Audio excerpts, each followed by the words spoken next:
Hey, it's Brian from RackATiers Manufacturing. Got a couple of items just to show you quickly. It's got a couple of different pulling heads for metal fish tape. We have the bullet style head called the fish head.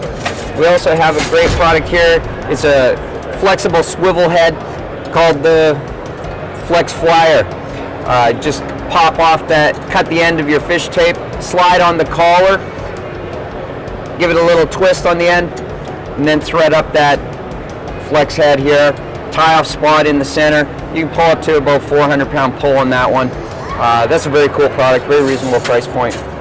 We also have some great one-man tool aids here. So I like this one. This is the spinner for a 4-square box, spring-loaded like a toilet paper roll. Lets you pull that wire through. We have the pull buddies here, reusable. Just insert. Gives you a nice transition. You know, if you have security cable, Cat 5 cable, telco, anything like that, you know, you don't want to scratch up that jacket, or you just want a smoother pull. They come in 1/2 inch, 3/4, and 1 inch.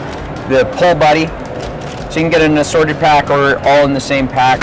And then we also have the wire Vertex. This is a great little tool too. Really nice transition off of the back on here, so you can pull that wire through. One man working by himself, makes it easy job. RackATiers Manufacturing. Check out more stuff on our website.